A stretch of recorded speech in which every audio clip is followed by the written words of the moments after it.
Welcome to Flat Earth Debate, Uncut and After Show. I'm your host Nathan Oakley, and if you are new to this channel, or you've not done so already, then be sure to subscribe, hit the bell notification icon and join button if you'd like to become a Nathan Oakley 1980 channel member and keep up to date with the Flat Earth Debate. If you would like to support the channel, there is a super chat that runs alongside each of these shows while they premiere, and there's also a PayPal, Patreon and crypto link in the info box below the video.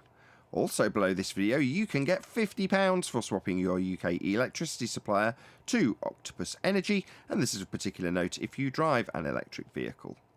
Speaking of Patreons, I'm going to do a quick shout out to all of you who do support me on Patreon. So a massive shout out of thanks and appreciation to Michael Kahn, Sarah Griffiths, Rob H, Ben White, Maximum Gravy, Austin Whitsitt, John Kays, Tommy Swagnett, Patrick Gunnels, Banter, Will Brax, Mel B. Styles, Troy Shuker, Bosnail, Maris, Hairy Blade, Mobile Max 777, Neo the One, Lost Cat FE, Rob W, Open Minded, Reese Pound, Del West Watson, Mike, Muted, Dick Earth Skeptic, Maria Neelands, Unbelievable Productions, Blue Ridge Ranger, The Real Gabster, Liam Nedrick Jr., Abraham Mohammed, Adrian Quintana, Skeptic936, Life is Short, theflatearthchannel.com, and David Wayne Foster.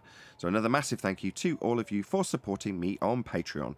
Now I will hand over to whoever is in Discord and Google so you can enjoy their dulcet tones while I set up for today's live show. Can you hear me? Yeah, we can hear you, Neil.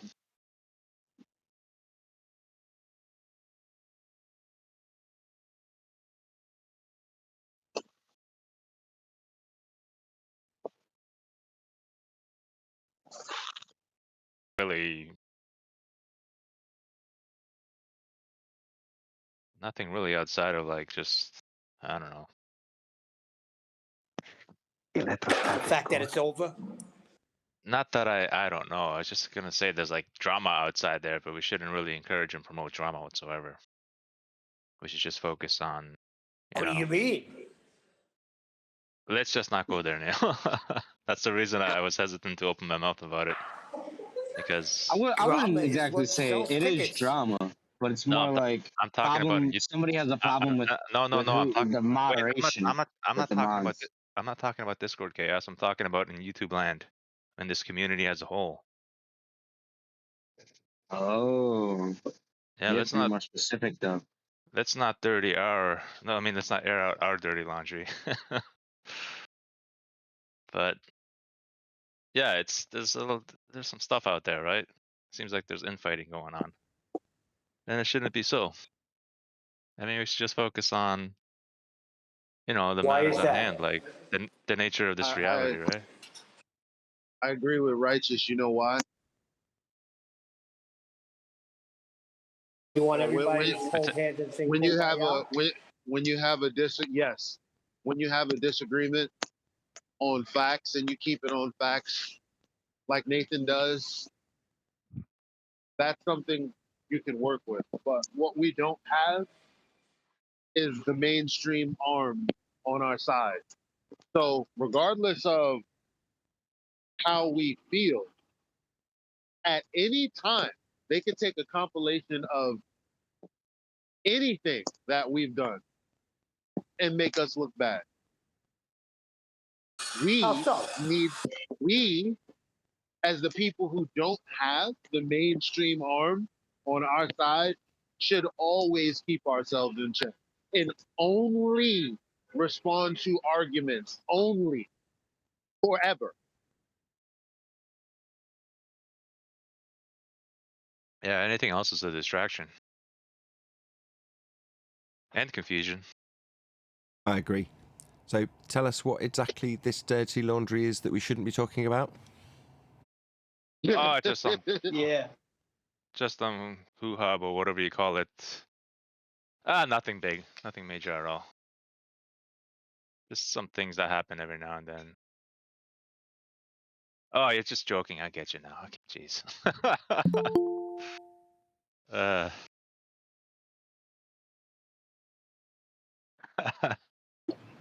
Well, it would be it would be one thing if they didn't, like, this is Nathan's show. So when people come here and make claims, they shouldn't expect him to stay quiet when those claims are obviously false.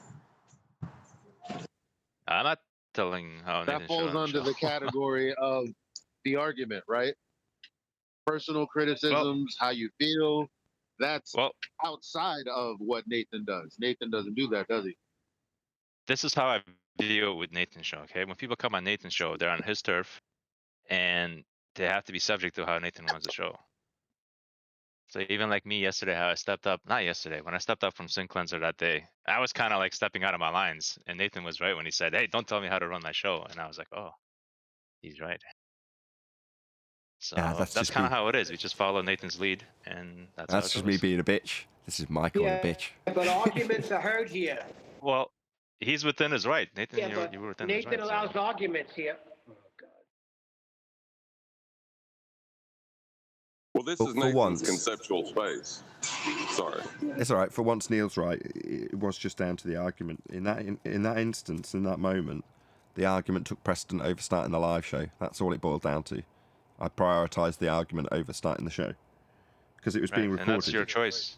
Sure. Yeah, and that was your choice. And the thing is, as long as you all just follow your lead and follow with how you structure the show, everything should be fine, right?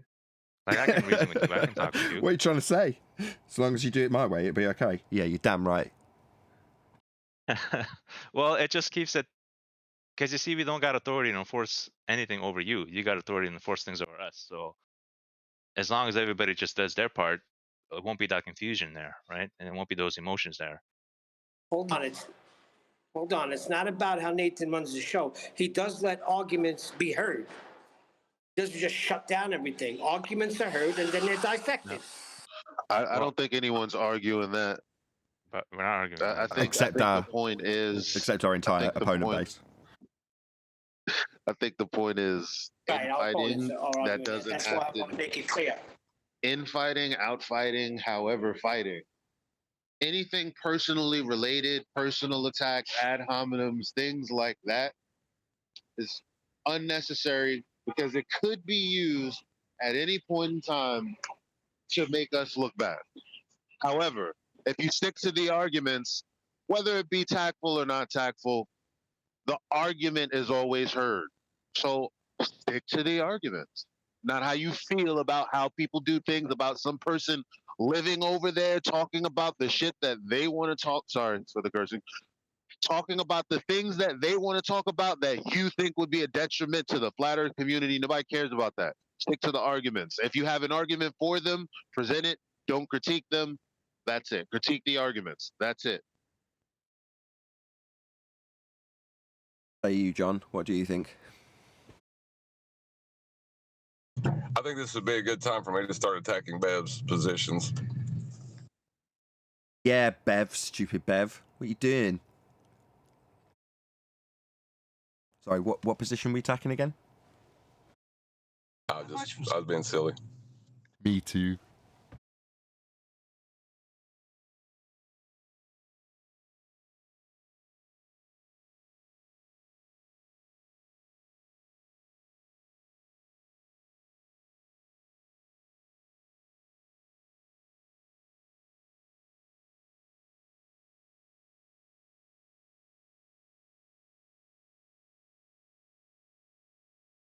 Is that it then? Are all our handbags put away and no more infighting, as you phrased it?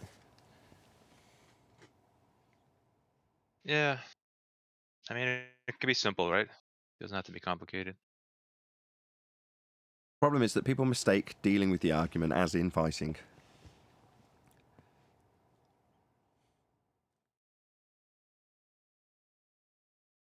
If there's a claim that's being dealt with, then it gets dealt with, and that's kind of it.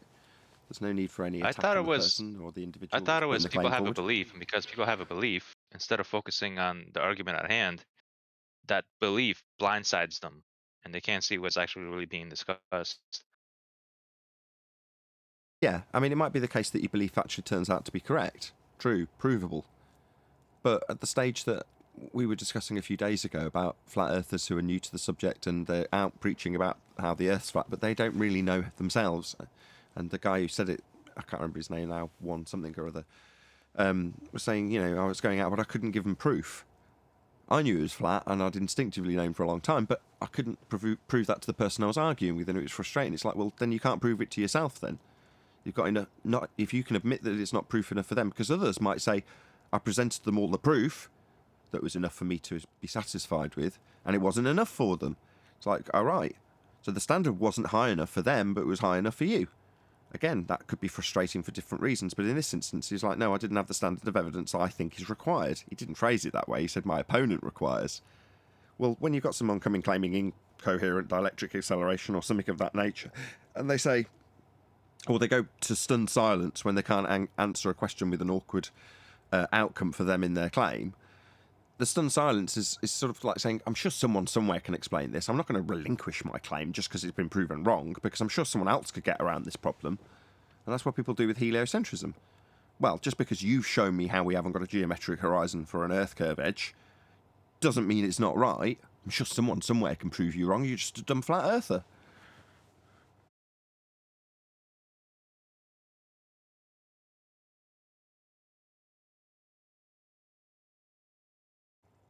Anyway, I think in this particular... Go on. I was just going to extend the conversation to get it going, but go ahead, whoever that was. Yeah, I mean, but when it comes to there's no geometric horizon. It's not like we came up with it. I mean, sure, we made it concise in a way for people to understand. We may have made it into an argument, but in its essence, the claim is already that. And all we're saying is, there's no evidence. Like that's all we're saying. There's no evidence of that. Yeah, well, that's because justification XYZ. Oh, well, that's not my problem. How is someone going to come along and prove wrong that there's no evidence? If we're looking at the said claim and there's no evidence directly. And all they've given us is, well, the reason there isn't any evidence is justification XYZ. And when justification XYZ falls down, it's still the case that in their mind, like they'd found justification XYZ to go on to be defeated by us in the second instance, in their mind, they're like, well, there's got to be something else that will, you know, affirm my belief, my religious faith in the sphere, even though I can't get around this particular problem.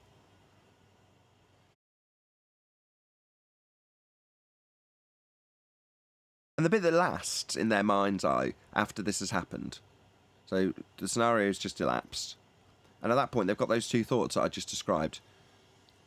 And the lasting one is the person's an idiot because someone out there could defeat this even though I can't.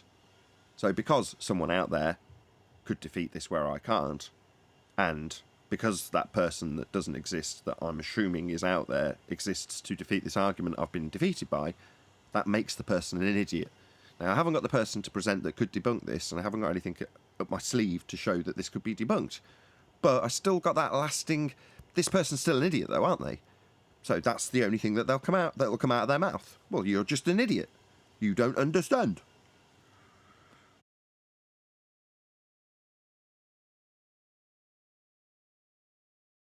Good morning. Morning. How's everyone? Very well. How far away are you from your mic today? About the distance I told you, yeah? Yeah, pretty much. Yeah. Now that I've got everything else sorted, you could do being 2 or 3 inches closer. Okay. How about now? Is this better? Yeah, it's clearer. Just a bit. It's not that you're wrong level. It's just there's a bit more room than mic at the moment with the distance that you're at. Whereas if you get a bit closer, you'll get a bit more you and a bit less room. Hold on. I'm getting super fussy now. I've got to be honest. But why not? It's I can. all right. It's all right. The fan is off at least. Okay. That sounds good. Where have you got it now? When you said the fan is off, that was about the right distance. Check 1 2. Check Perfect. 1 2. Perfect. All right. Right, John, Hey, can you get a bit further away and be a bit more quiet? What did I walk into? Nothing. I'm just messing around with sound. All right. I got I'm pleased with. something in mass. I'm edging there closer and closer. Every single time I fiddle with something, I get a bit closer. All right. What did I hit that for? Also, unless there's something pressing to be discussed, I ordered a couple more second-hand amps. Did I mention this? Your amps. Forget your amps. Go to the Master B, the slides. Forget about my amps. What do you mean? You having a laugh? What 2 second-hand amps on I eBay? am good. Get to this. This is a flat Earth show. It's the pre-show. This is the only time I get to talk about this stuff. Oh, I see. Pre-show, pre-amp. I Yeah, get it. exactly. You've got it. Go on. Right, give me 30 seconds. I'm just pleased. I was searching and searching after months and months of researching. So a few months ago, somebody gave me some money on PayPal, like about 80 quid. And I was like, I need an amp because they're all blown up as they always bloody are. So I went and bought one. It was a Pro amp, which I don't know much about, other than selling them for a living for a substantial period. I don't actually know about all the other stuff that's out there. So I started researching it and bought one cheap secondhand for about 60 quid plus shipping, so about 80 quid. And this amp I've been fiddling and playing with, and it's been very, very good. So a bit more research, a bit more, finding out what I'd buy when I get a bit more money.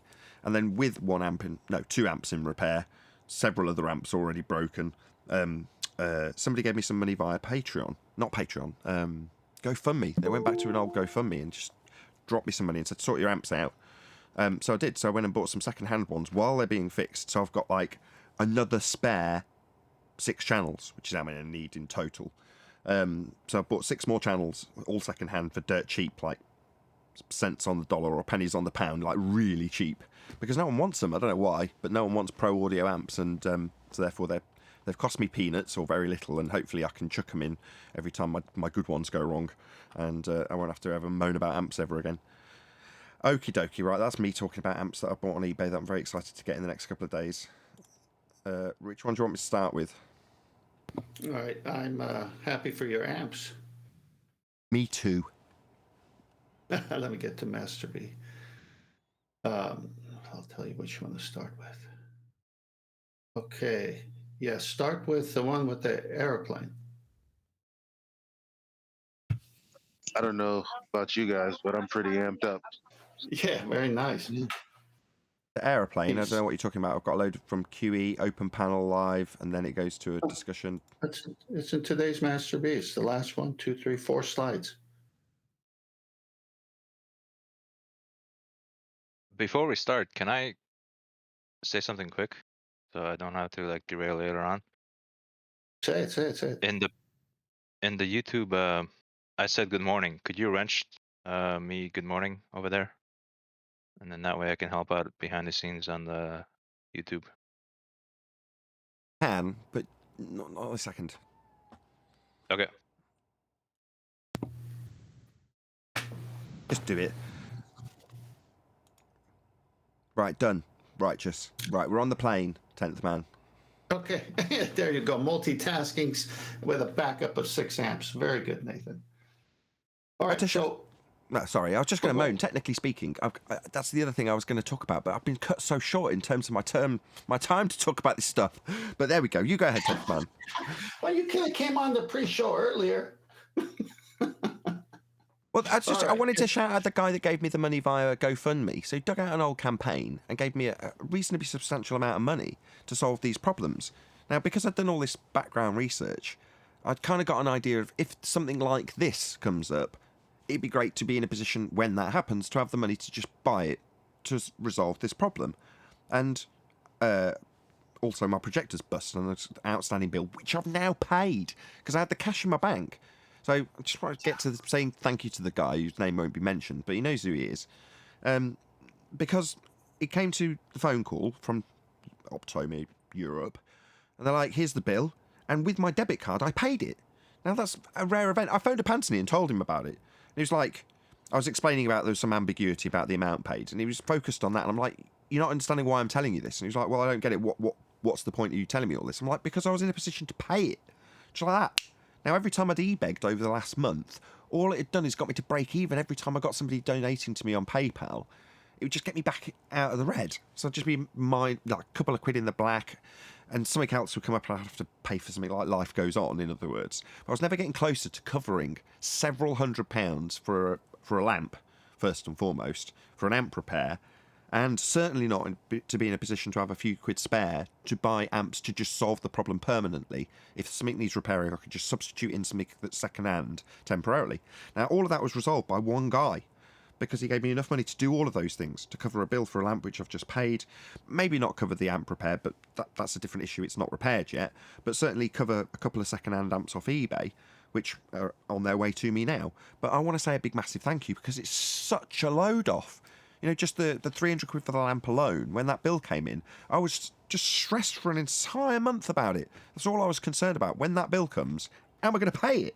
And then out of the blue, some guy's like, here you go. Make sure you get your amp sorted, get yourself in a good position, and buy your fix for your projector. And I just want to thank that guy, because it makes a big difference to me in terms of my stress level. That's all it is, 10th. I know you've got a presentation, but I want to... The kind of love and support I get on this channel is immense. And that kind of support is when it's really needed, when something that's broken and just needs money to fix it is resolved by somebody just giving me money, because that is the single biggest stress of running the show. Not defeating globe arguments, not coping with moving stuff around when I've not got enough screen real estate and all the other little niggles and moans. The real niggle is just not being able to fund things. That's annoying. And when someone comes out of the blue like that to sort it out, like in an instant, suddenly I can cover the cost of this and that and the other in a heartbeat and not leave me broke at the end. That's a big deal for me, and I want to thank that person. So that's all I wanted to do. I know I've dragged it out probably 10 times longer because you tried to stop me, but there we go. Thank you to you. Thank you to... I hear where you're coming from, Nathan.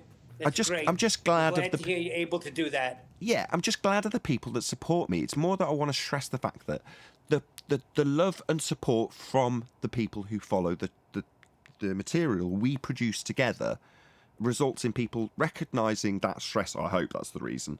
And going, I can resolve that. I've got a few quid spare. Now, I know none of these people are millionaires and could just literally just afford to just drop money without it meaning anything. It always means something to their back pocket. So I'm extremely grateful that people recognise that, and from time to time just bung me a few quid.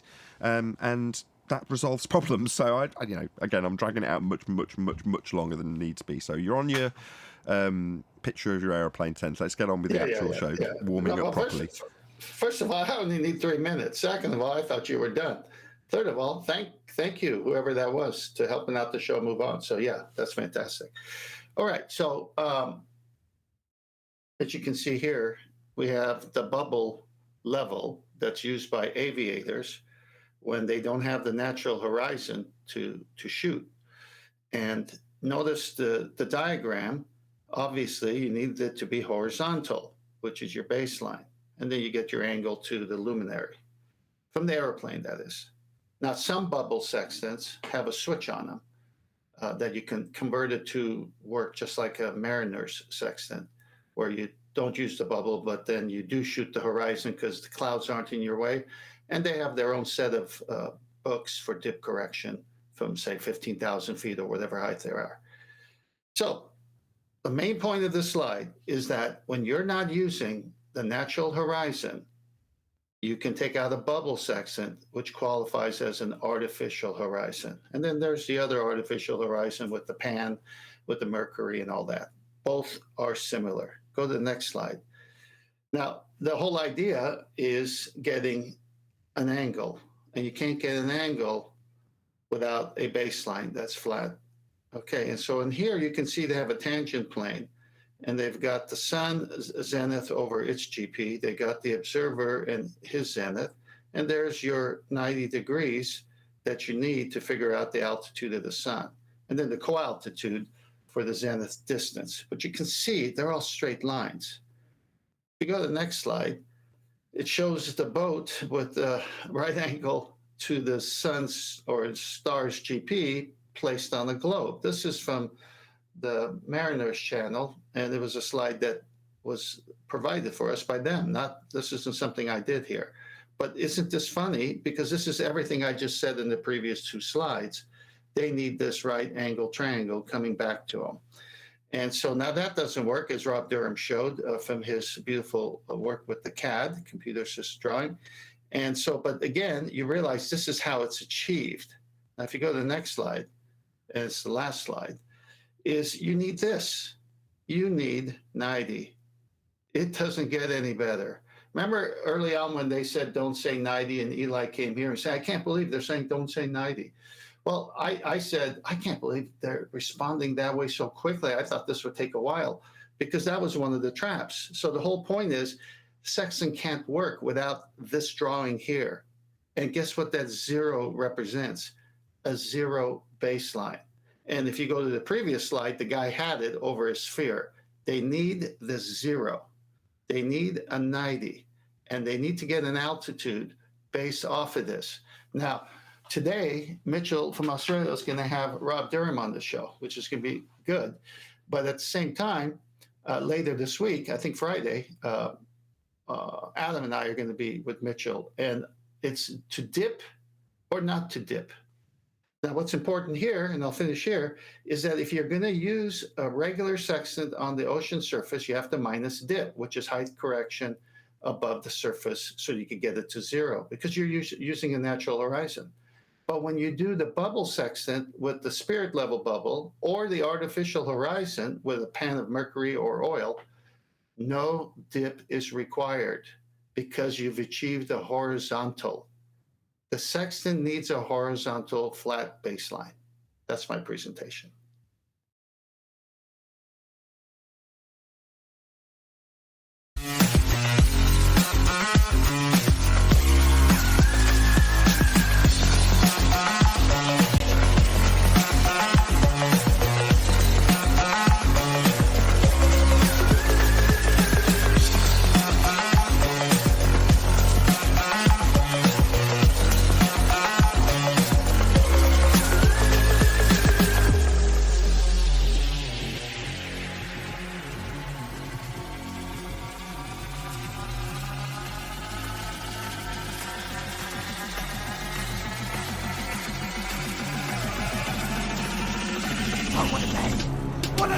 Welcome to Flat Earth Debate Live.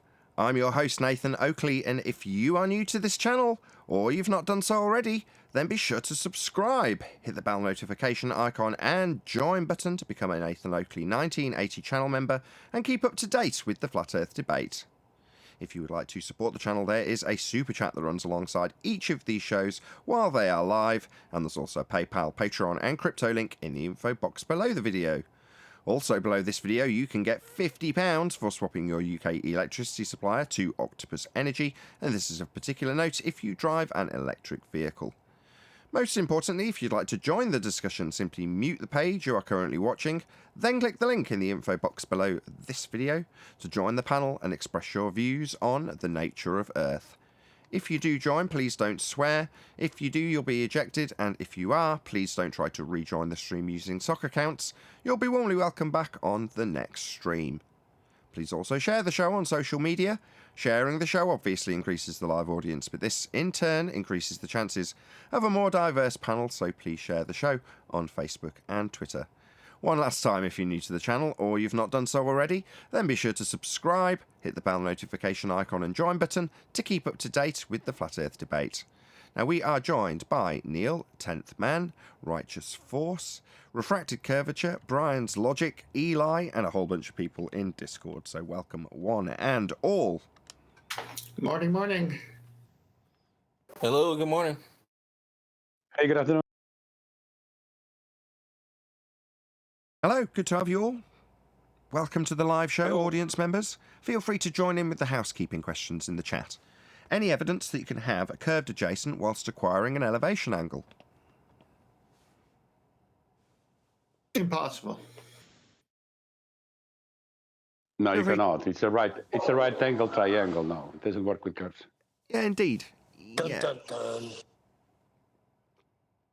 So check out Sleeping Warrior's latest video where he's addressing Ruhif directly in regards to this minor problem where they have to assume a flat Earth in order to acquire any angles of measurement, sextant or otherwise.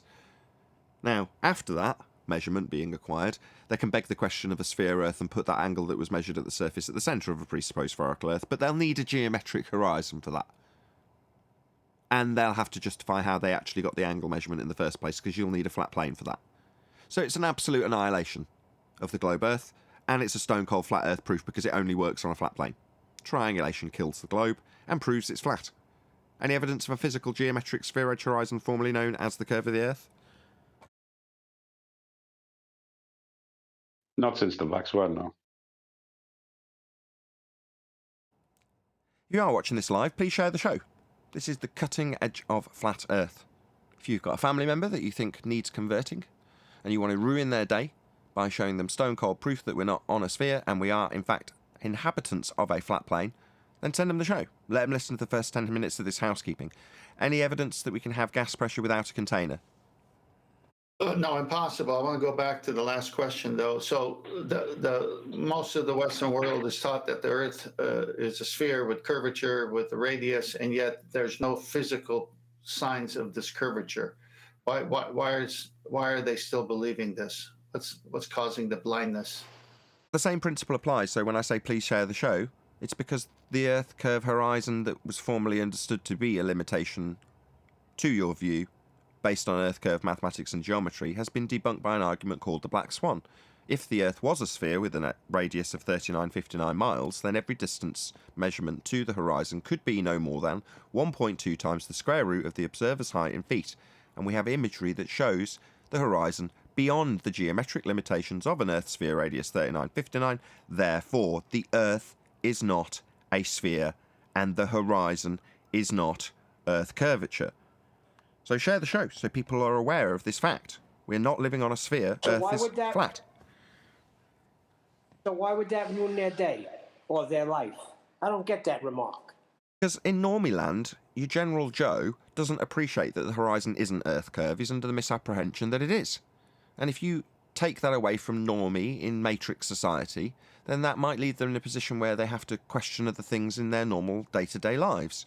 And now that is something that most people do not want to trouble themselves with, Neil. Yeah, but you can't play God, Nathan. You got to listen. You can't do that. I can't do that, but I can ask the people watching live to do it. Please share the show. I don't think that's what he's doing, Neil. I think what Nathan is saying is that if someone said to someone else, hey, you know, they totally took advantage of me at that shop, he's going to say, yeah, you think you got a whopper of story. When I took my car in, this is how much I got taken in for. On an everyday thing that people realize sometimes there's bad mechanics. However, when you wake them up and say the Earth is not a sphere, it's like, wait a minute. What else have they lied to me about? It's going to ruin their day. Yeah, you start questioning things that are taken as read. So where in some parts of society there is a tacit acceptance that the news lies to you, whereas in other parts of society that's absolutely outrageous. If it's dedicated to tape and broadcast, it cannot be anything other than the stone cold truth.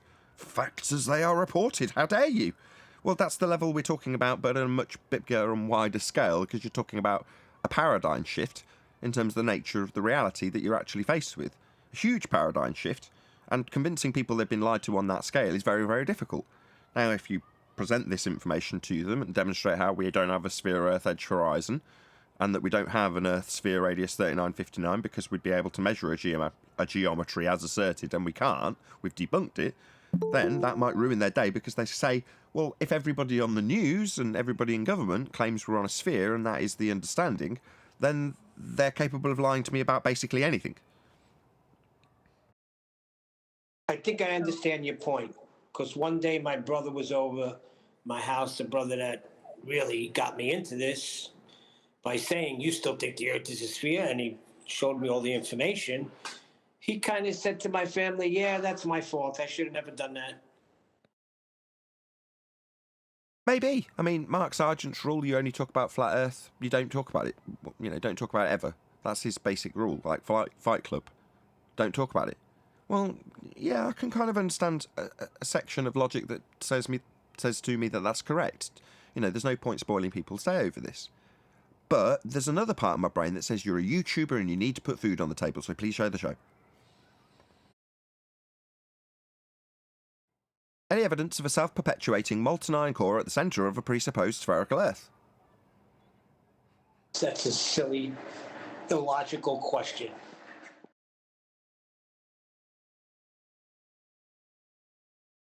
Didn't cover gas. I'm going to need half of that. You are going to need, I was just waiting for it. You are going to need half of that. You need the Earth curve geometry debunked in the most previous question, if you ignore gas pressure without a container, which we'll come back to. Go ahead, Neil.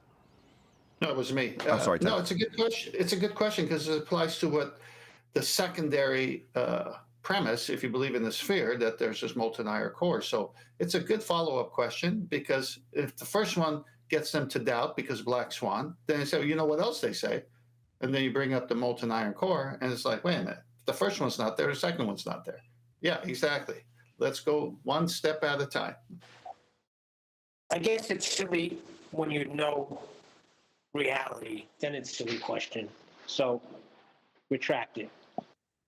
Any evidence you can have gas pressure without the necessary antecedent of a container to press upon? You're going to need a container for that. You're right, Arwin. How many? Multiple, in some cases. At least 2. Well, for your car, 4. Oh, forget about my car. I don't want to get into that. But that's the one that's getting through to my son. That one right there. Can't have gas pressure without the necessary antecedent of a container to press upon. That's how it's defined. The force exerted on the walls of the container is gas pressure. So you're going to need containment. The assertion that we have an infinitely available space for gas to expand into would mean that we'd all be dead if the sky was actually a vacuum as claimed to be, with the assertion of outer space. Outer space is fake. You can't have gas pressure without a container.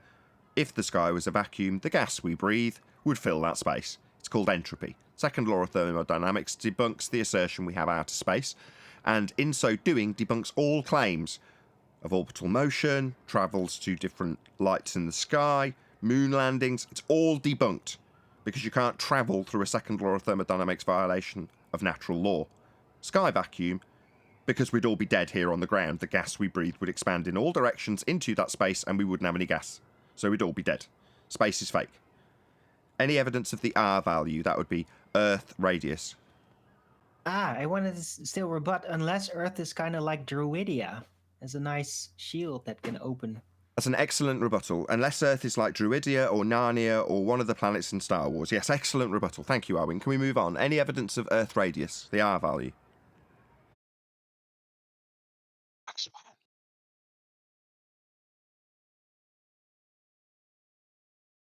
Don't all stand on ceremony. But we're just giving others a chance to talk, I think. Come on, Discord. Now, Black Swan debunked it. There is no radius for a sphere. Correct. You're going to need a geometric physical sphere edge horizon to derive the R value from, a la the Al-Biruni method. Measuring the dip to the horizon and deriving R with trig. Well, you can only do that if you've got a physical geometric sphere edge for a horizon. And as correctly identified by George, it's been debunked by the Black Swan. If Earth was a sphere, Earth, radius 3959, then every distance to that geometric horizon that they no longer have would be no more than 1.2 times the square root of the observer's height in feet. And the horizons beyond the geometric limitations of an Earth sphere radius 3959 as demonstrated in the imagery labelled Black Swan. Ergo, you can't measure the horizon to give you R anymore. That Black Swan did a lot of damage, didn't it? Did. So will the sextant in years to come. Age of the sextant, absolutely, completely justified. Any... Yeah, it's... Go on. Oh. Just since you mentioned the sextant, I just wanted to say it's a great honor to be in the presence of the Grand Dragon of Anglo-Sextant supremacy, 10th man. Agreed. Truly humbling experience having you take us through this example of how the Earth is only capable of being measured angularly in terms of the arc seconds of something that you've measured with respect to a flat baseline, how that can only be done on a flat Earth. It was nice that you held the most juicy cherry on top till last 10th, in terms of not revealing the artificial / plumb line with a 90 degree to it to give you your horizontal, or bubble sextant example of not needing dip correction, i.e. no need to account for any sphericity if you're doing this with an artificial horizon or a bubble or whatever else you're using to establish horizontal, because all you're doing is establishing horizontal, and that's going to need a flat plane. Now, while we were debunking their Earth sphere by way of the 90 degree to the GP initially, when it actually boils down to brass tacks, they can't take any angle measurements on a sphere. You can't have a curved adjacent. And when they try and get around it by using artificial horizons, they're making it pure, flat geometry when they do so. and the horizon's completely irrelevant, including the dip that we'd have if we were on a sphere, which would negate this actually working. It's an epic proof of flat Earth, and to even assert a sphere in this argument for the sextant, you first got to start arguing how you're going to get away with measuring the angles on a flat surface first, which they must do. Also, further to this, shout out to Quantum Eraser for highlighting this, when the Blackpool Swan argument first surfaced, Conspiracy Cats justified his need to measure angles on a flat plane by claiming that he was giving us the flat plane initially. Incorrect. He could only acquire the angular size of anything, which he didn't actually measure, by doing it on a flat plane first. So where'd you get your curved adjacent angle measurement on a sphere? You don't. You'll just declare that you're going to give us a flat Earth first because you need it to measure an angle. Now, while I didn't recognise that that's exactly the same argument as this sextant argument back in the day when it was put forth by Cats, his begging the question of a flat Earth is absolutely necessary. So you can't assume a sphere when you're doing any of this. You've got to assume it's flat first. It's amazing. It's brilliant. I love it. So big shout out. I completely agree, Owen. Shout out to 10th. You're epic, mate. This is the best flat Earth proof ever. When you remember, when I started studying it, I waited a year and then started slowly leaking it out. And the reason is because I had to go through in my own mind, wait a minute, this is so, if someone just sees what I'm looking at, like this is a conversation with myself I'm having here, of course. Man, if someone sees what I'm seeing here, they need straight lines. And it's in their books, they need straight lines. And yet they got these drawings of circles that should represent a three-dimensional sphere. I go, none of this makes any sense. They have a statement saying you need a 90 and at the same time showing a sphere image in representing a two-dimensional circle and it's supposed to get the observer to fall in line. So the more it came out, then I saw the artificial horizon and everything else. So all the arguments were had first within the small circle that we had. And then, of course, the ballers got hit by it, and then they just had to respond.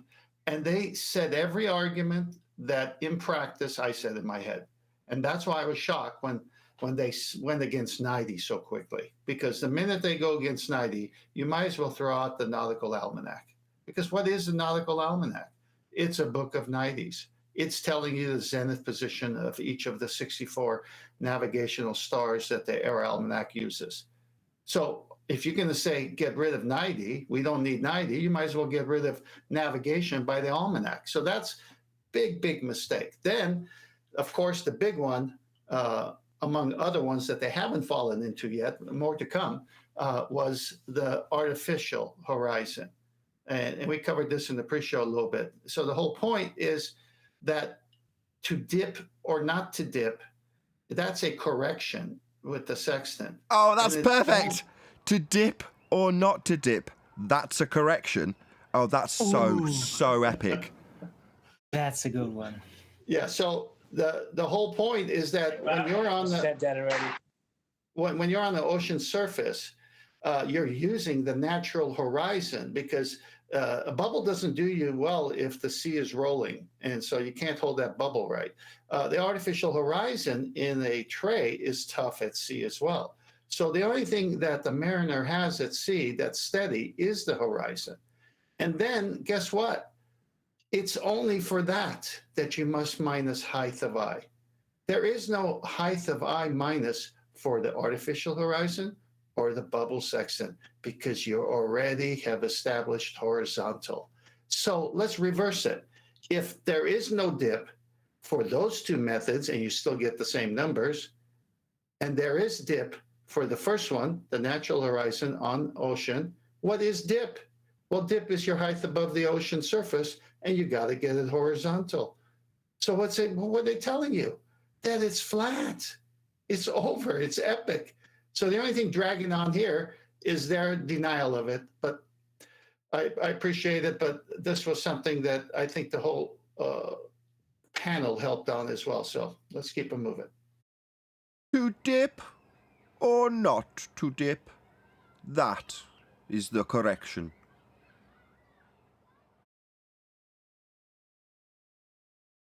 Epic presentation. Thank you very much, 10th Man. It's been a wild journey in 2021.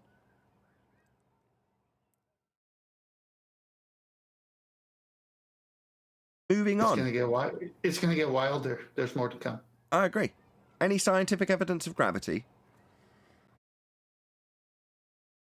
What is it? 107-year out-of-date mass attracting mass incorrectly ascribed to Newton by Newtonian gravity, or bending of conceptual fourth-dimensional space-time.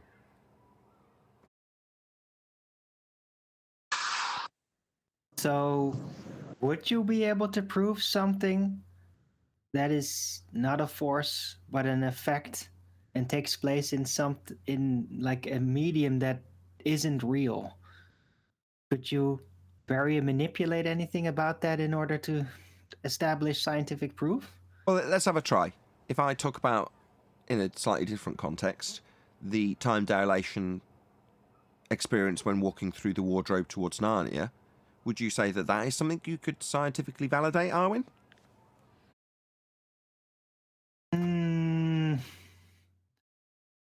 No.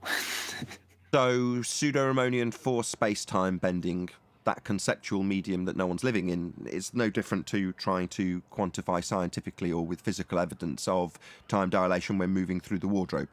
Conceptual mediums have no physical evidence to acquire. Right. Unless, of course, somebody in the community decides to basically move on from Einstein gravity and go towards another conception of gravity and then try to prove that. I think that is being attempted in ways. I don't think anybody out there is really trying to get this scientific, or I mean, this Einstein gravity proven, right? It's just math, and that's how they use it. They don't really try to physically prove that, right? No, they reify it into the heavens, though. They claim that it's the maths that's describing space in space-time. So they claim it's a description of the heavens. I mean, the conceptual medium being used to describe it mathematically isn't a real medium. But that's absolutely how it's being utilised. We get a bit detached from that sometimes here because we just write it off so quickly. But what's it being used for? Well, it's claimed that we are part of space-time hurtling through curvy geodesics. Well, that's what's being claimed as our reality. The fact that it's a conceptual medium born out of the mind of Einstein is kind of irrelevant to the people who think that's their world. They've reified the mathematical conceptual medium of fourth space-time into their actual existence. That's just reification. And quite surreal, too. Mad when you think about it from the outside, i.e. us. It is quite bonkers, but there we go, that's the world we live in. That's the Western worldview. Any scientific evidence of gravity, bearing in mind it's a conceptual four space-time medium being bent? No, that could never happen then, right? Gravity could move on in what is accepted, or what it is accepted to be, could move on in the public's mind and then basically be reformulated again after Einstein into something else. But that still would have to fit somehow, right? I think some people out there are kind of attempting it. No, not right. In the same way as Newtonian gravity has been maintained and is still claimed to work at the small scale, it doesn't matter that it doesn't work. It's in a completely different geometry. Euclidean 3 space versus pseudo-Ramonian 4 space is completely different geometry. It doesn't work. You can't back engineer one into the other. It doesn't work. Does it matter? Do they still teach it to kids? Yeah, they sure do. It doesn't work with Einsteinian. So you're saying that the new layer of bullshit, the quantum gravity, probably exists already. It's going to have to work with the Einsteinian? No, doesn't have to. Just make up a new story. Right, exactly. So once that is manifested, would it still be a legitimate question to keep referencing Einstein and Newtonian gravity, right? That's obviously undone. But if there is some new form and it's almost like a joke to even imagine that they would actually lay down a viable hypothesis for their new gravity. But what if they would? What then? Well, what then? We'd ask them what their independent and dependent variable was. More importantly, what they're observing to occur. So if you're saying the phenomena isn't bending space-time or mass attracting mass, it's the new hotness of XYZ gravity, well then, okay, if you're going to answer the following question, which is any valid hypothesis from any of the fields of astronomy, cosmology, or astrophysics, you're going to need A, a phenomenon to study, and B, an independent variable to vary to see if you can cause the effect if you take that forth to experimental stages. Any single viable hypothesis from any of the fields of astronomy, cosmology, or astrophysics? Well, not yet. Maybe never. It doesn't seem to be in their best interest, the people that actually pretend to be scientists in that field, to really come up with hypotheses. They're more interested in just story building so far. That's why we ask. They don't have any. It used to be the whole body of science proved you're on a sphere, people. Now there's no science. In fact, if we point out that there's no science for a globe, we're told that science doesn't prove anything. It's pathetic. Any evidence of the distance to the sun?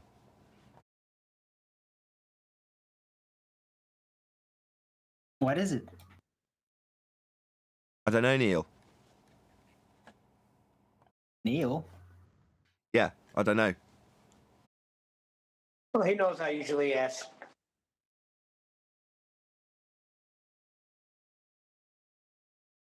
Any evidence of the distance to the sun? Well, if we're going to establish a distance to something, it would first be handy to establish that it, or some kind of a proof that it is an object in the first place. I can't give you that, I'm sorry. What? You'll have to beg the question and then I'll have to pull it apart afterwards. I'm not going to do it for you. How can we do that? How can we find out if it's a physical object? There's got to be something we could do. I'm tired of this. Well, we could do tests, right? Icarus test. Let's fly towards it. Let's see what happens. There's no guarantee there's going to be a result of tangibility, but who knows? Maybe there will be some kind of apparent size change in the approach. Maybe there are signs it is sort of I think this is an in a literal spot. excellent idea. I'm going to start a GoFundMe to raise funds to send Darwin to the sun. Hi. Sure idea. Unmanned. If we make his wings out of wax and feathers, will the same result happen with Icarus? No, I'm going to make my wings out of adamantium.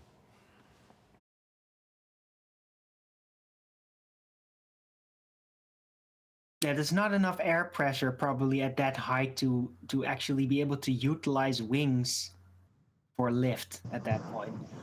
Oh, they're using helicopters on Mars, man. You got this.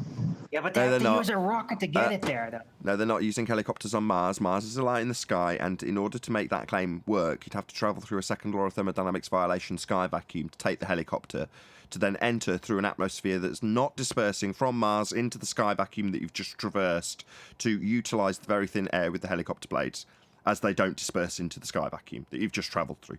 So nobody's travelling to Mars. There are no rovers on Mars.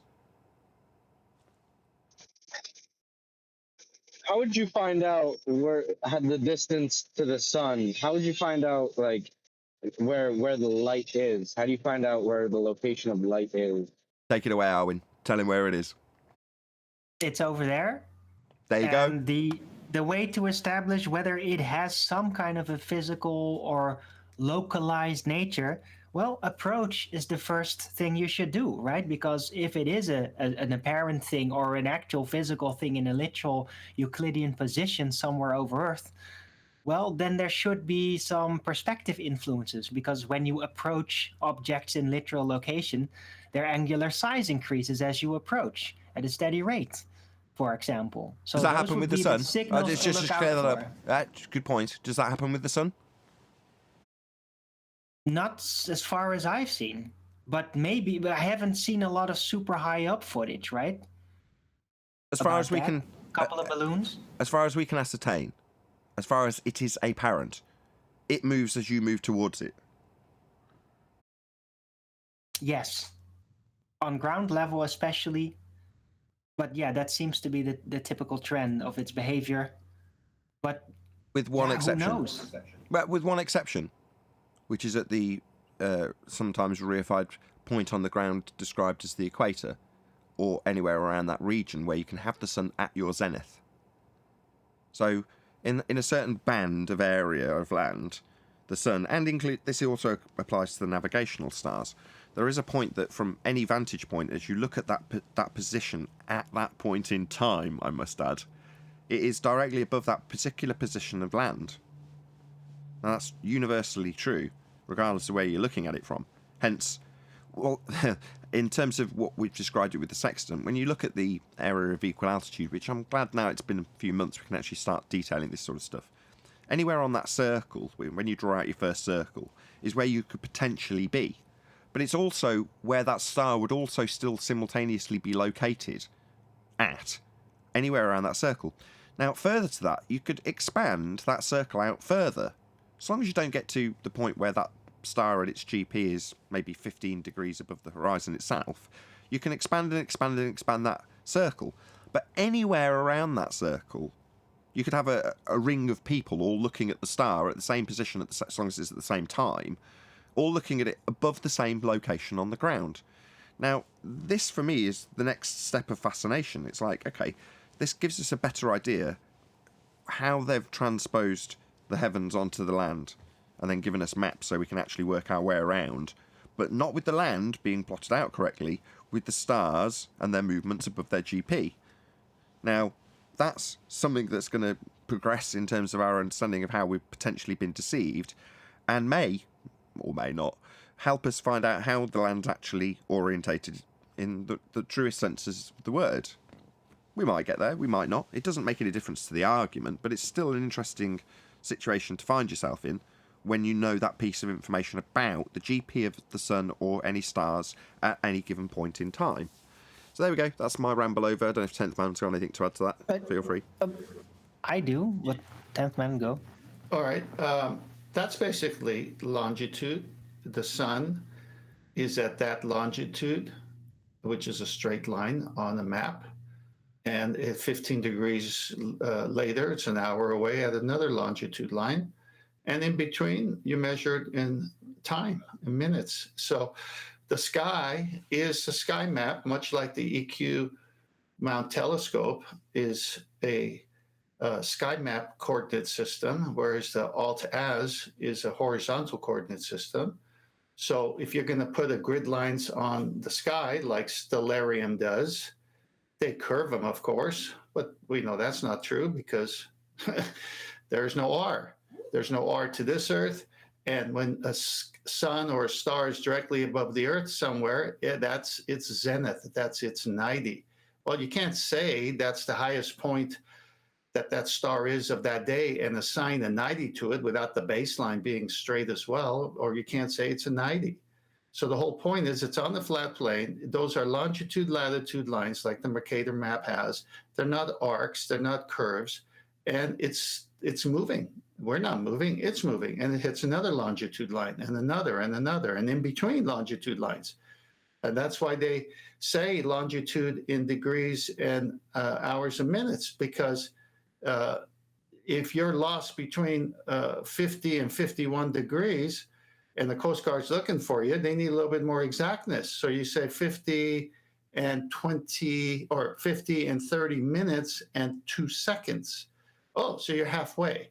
So you're just a half away. You're halfway between that 1 degree. And it could be 70. It could be 70 minutes. It could be 30 seconds. So it's a way of pinpointing you on a grid. And you can't have straight lines on a curveball. Owen? Well, that was such a detailed thing. Like, yeah, that kind of muted me. Great, though. Very detailed. Now, I was going to more point at just my curiosity of the nature of the sun, right? Would it be possible at some point with the Icarus project to establish, like, whether there is an actual Euclidean point in space above us that is like a focal point of the energy? Would that be that there is some kind of energy apparition there that you could touch and get burned by? Or is it like just a location that is the central emanation point for the light manifestation, and that there wouldn't be any effect there, that it would be a blank spot? Okay, right? okay. The answer is either, probably neither, and you put in the cart before the horse because You're just speculating about it, what it might be. Now, if you were if you were to be talking to Adam, he'd say, "Well, you've got to do that first. You're going to apply a certain amount of inductive logic prior to going forth and experimenting." But in this case, what you're actually studying, you're deciding for explanations prior to anything happening. It's just pie in the sky conjecture. Well, it's kind of my visionary predictions of what the experience might be like. I'm basically, going way ahead, right? But it's something that I do to test, because what if we do eventually, somebody does this, will it turn out the way that I've envisioned it, right? Or will it be even more holographic, and that it just always keeps on bending away, and that the sun is always at a certain apparent distance somewhere? Okay, right? okay. That's You're the just difference. now you're justifying your pie in the sky with a false dichotomy fallacy. So Sorry. I'm sorry, it's not scientific inquiry. I'm just really curious about this. no, I know, but you did say test. Oh, God. Well, what do you want? I want to be able to say test without a direct scientific implications. All right, when we're I'm talking not about, saying we're experiments. talking about, let's get it straight. We're talking about the nature of the world, the physics, the physical nature of the world. That's physics, but you want to be able to contextualize that in a nice magic word that is test. Contextually, definitely an experiment when we're talking about this. You want to be able to just get away with using that and then pie in the sky conjecture like the heliocentrists have deceived us with. Never going to happen. No. Yeah. No, it's not Yeah. a physics test. It's an observation test. It's not a test, Going then. there, seeing what happens. It's not a test. In this context, that's not a test. What do you call it then? Well, you could call it observational science if you were a quasi-scientist No. trying to... But that's what they do. I'm just telling you how But it that's a is. straw man. It's not a straw man. What should I call it if I can't call it a test? I don't know. I don't have any words left to designate it, right? I can't call it science. I can't call it an experiment. Now I can't call it a test. Well, what should I call it then? Looking at stuff. could say- Looking at Doing stuff. something. That's not Sorry, exactly what they looking did at it. to find the That's what it distance is. anyway. Looking at it, and then coming up with a little story. And your story might be right. I'm not saying it's wrong. You might turn out to be right, Arwin, which is what you want to hear. That's what you told me. You're like, well, I want to find out if that ends up being right. Anything's possible. I'm just looking. No, but I gotta call the process something, because it's more than just looking at it and thinking. Like, I'm reasoning out, like, actual approaching, like doing something physically in the field to observe it better and to get a closer look as to its nature. It's all Right? fine. I don't That's know all what fine. else to call it besides a test. That's all fine, what you've just described, but that isn't what you're doing. Saying it's holographic or a point source or all of your speculation and then talking about test is the issue, as opposed to you saying, well, I just want to do some observations of it. Well, no, that's not what you were justifying. I'm taking umbrage with your speculation followed by talk of tests. You've taken umbrage with that because you want to be able to contextualize speculation with the same magic trick that we're deceived by. Now, you may not like that making an example of you with this, but that's tough.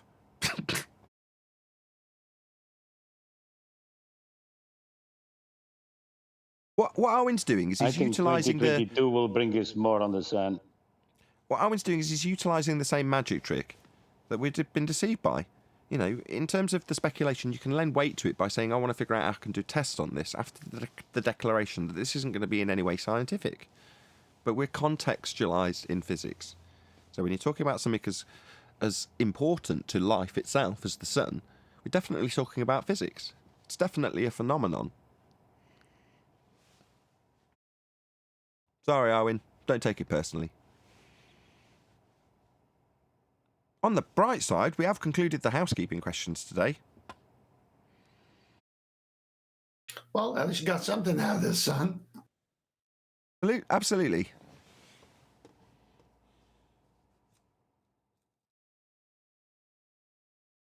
If we can't prove the sun is physical, how can we put it into the realm of physics?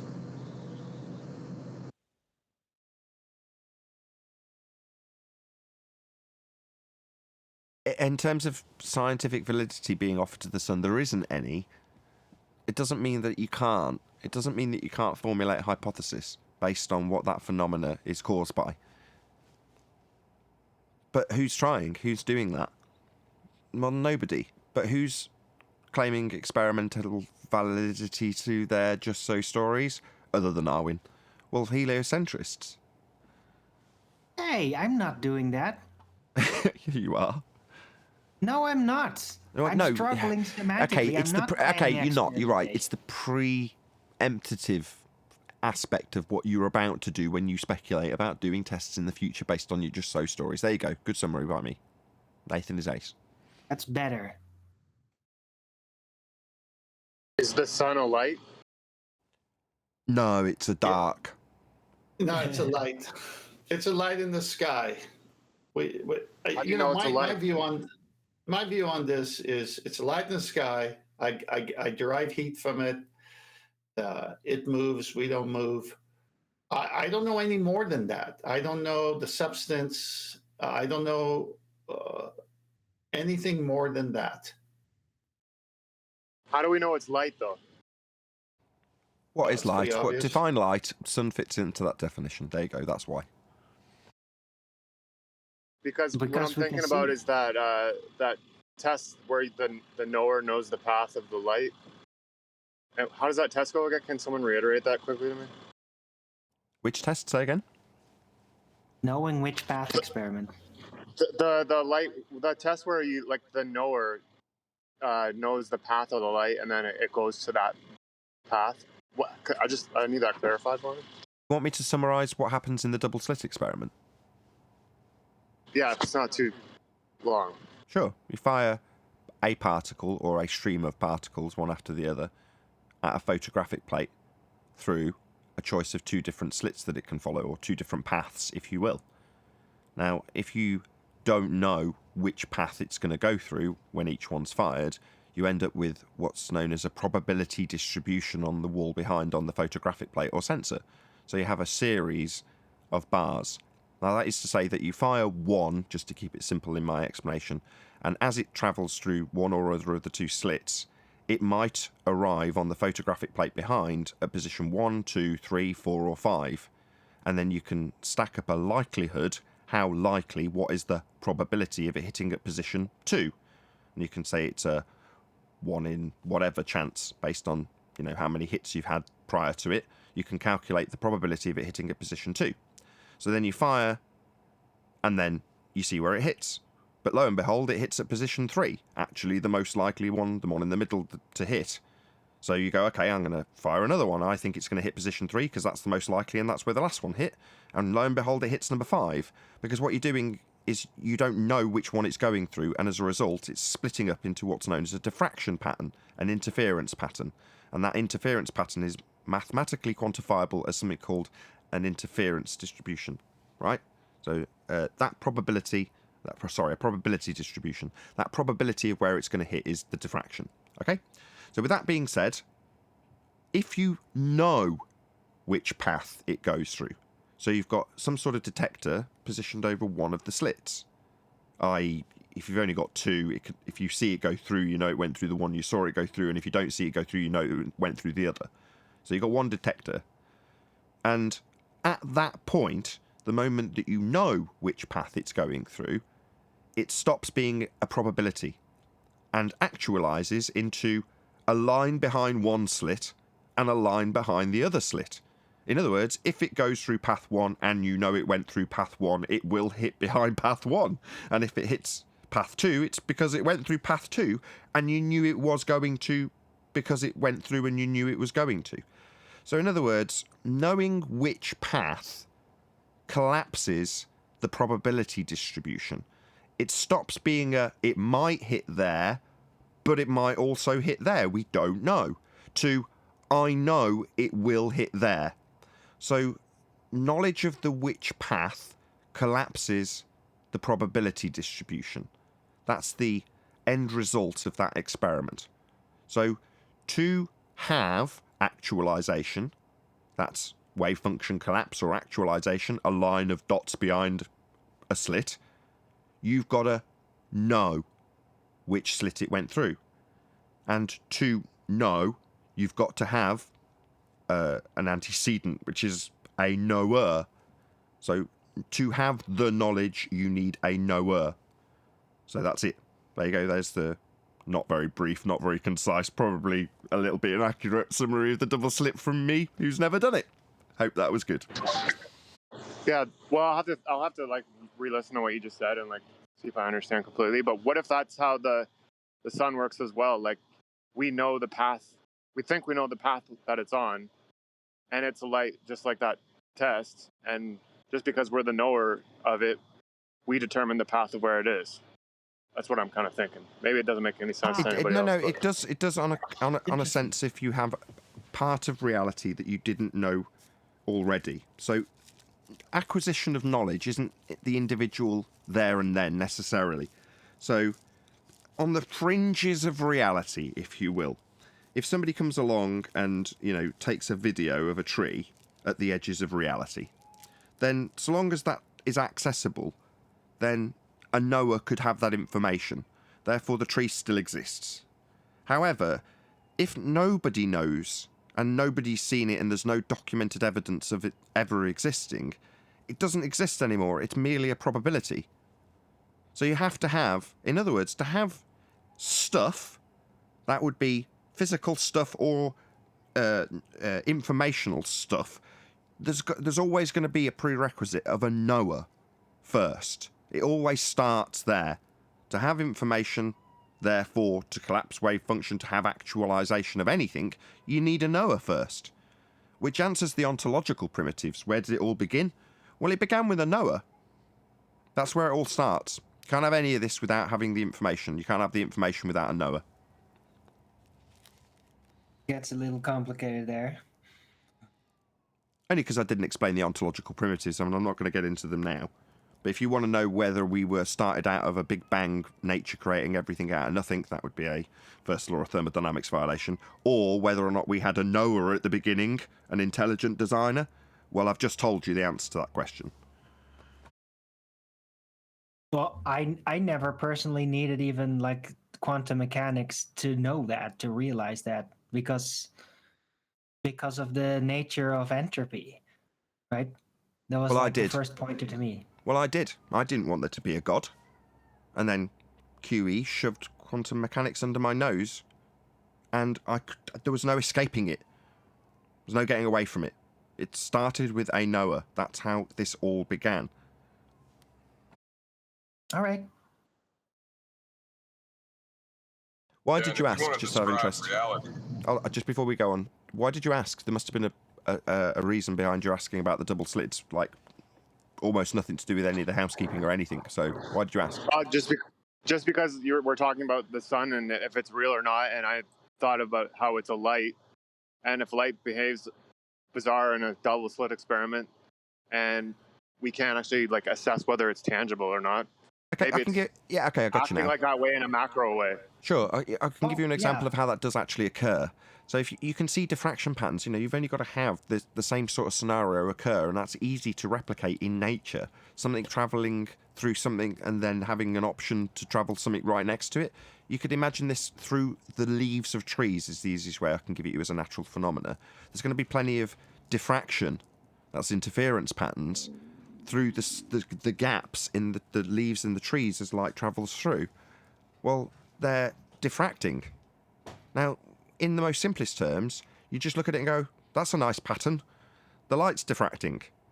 Nothing really special about it, because that's just what light does. Okay, light diffracts. But then you get to somebody, admittedly, much, much further down the line in terms of experimental study of light. They get to the stage where they go, why does light diffract? Now, I'm sure when that person asked that question based on the natural phenomena of light diffraction, they didn't realise necessarily that at the end of it, they'd realise that God is waiting for you at the bottom of this cup. Maybe they did, I don't know. But ultimately speaking, that's the only conclusion, because knowledge of the which path collapses the wave function. Well, if knowledge has a prerequisite of a knower, then that actualisation, transition from probability to reality, takes knowledge, takes a knower. That's it. That's amazing as it is, but as succinct as I can give it you on my second attempt.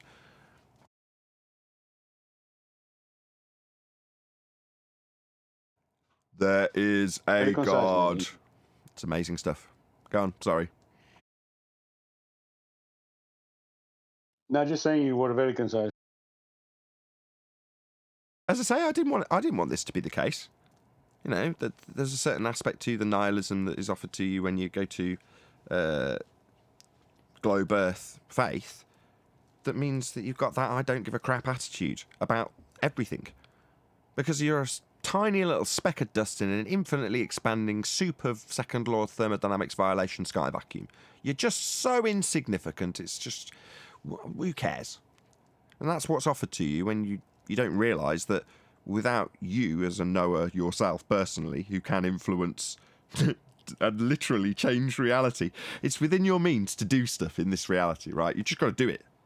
Yeah? And that's because you're a knower, and therefore you have an influence on reality. But that's so tangible and so simplistic that most people don't realise that. We had a discussion the other day about people dreaming about things manifesting into reality, and it's like, no amount of me dreaming about a Lamborghini is going to make one happen. It's going to take a lot of blood, sweat and tears, but I'm capable of that because I physically exist as an entity and I'm a knower. So I can collapse wave functions, goddamn. Excuse my blasphemy. Well, it's interesting that all about all this, and that in the Bible it says that God is light. That kind of gives validity to it.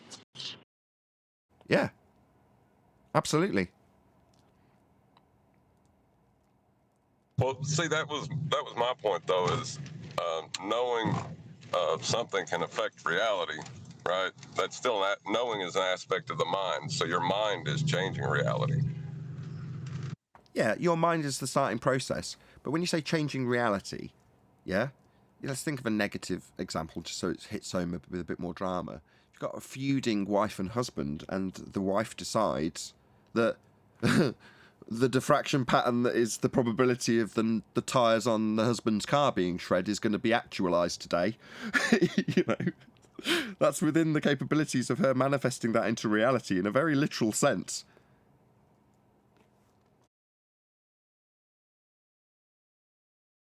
Or planting a beautiful tree. Or whatever you want to do in life. But if you don't believe you can do that, you'll never try. Exactly, but the belief starts in terms of being a knower and recognising opportunity. Now, I'm doing a very crude job of paralleling opportunity with diffraction patterns, but ultimately speaking, you're not on the fringes of reality. So you're never going to manifest something into reality just because you're there and it formerly existed only as a probability distribution. You know, we're not experiencing that reality. But it might mean, God, this is getting deep and live, that on what we are told as lie, the fringes of reality with a bloody ice wall or a constantly going around in circles globe, maybe that is the fringes of reality. Maybe things that didn't exist and a need for more land or whatever exists beyond the reality we know. And somebody's put the kibosh on manifesting more of reality. You know, I don't know. I don't know why the limitations have been put in place. And if you try and find that out from the people who put the limitations in place, they're not going to tell you because they're liars. They're just going to tell you more lies. Well, we don't know what we don't know, and we can, of course, speculate that things could manifest once we know what we don't know. Hold on. Yep. No, what you don't know can't contradict what you know, else you didn't know what you know. It's a law of the non-contradiction. I don't know about that. No, that's correct. It's the law of non-contradiction. Oh, I was just joking. Do you know what you know you were joking, though? Yes. How do you know? Because I decided to make a joke about If it. you decide it's a joke, is it funny? I don't know. I know. Is it? Wow. This deja vu moment right here. All right. Well, now that we've discussed that, can we talk about motion and how what we perceive as motion is just a conceptual relationship within the mind of God? Or did you say motion is a conceptual relationship in the mind of God? What the hell are you babbling about? That sounds very pseudo-Ramonian. Yeah, I was trying to wedge it in there, but it ain't gonna fit. Yeah, the God doesn't fit in that model. Oh, he fits in any model, really. I mean, you could put him anywhere. But so the Riemannian force space was not designed for that. It's just like a sub-physical reality. Heaven. Dictionary. Oh, was that someone from Discord? Go ahead, whoever it was. Or maybe not. No, that was John breaking up. Oh, okay. Oh, sorry, I said heaven. He said sub-physical reality. And I said, oh, yeah, like heaven. Okay, what's heaven? If you think so. What's that? Well, it's I guess it'd be when you stop knowing. How do you know you'll stop knowing? It would be a violation of the law of non-contradiction for me to not die. But how do you know you'll stop knowing after you die? Right, so you'll have to go somewhere. Maybe? We don't know. I'm pretty sure that death sort of negates the prerequisite of knowing things anymore, Arwin. I don't know why this is an issue. Well, you wouldn't be able to prove it, now would you? Even if you did. Yeah, reaffirming the point even more. Body to do it. Yeah, that kind of backs. As it pertains to the physical body, yes.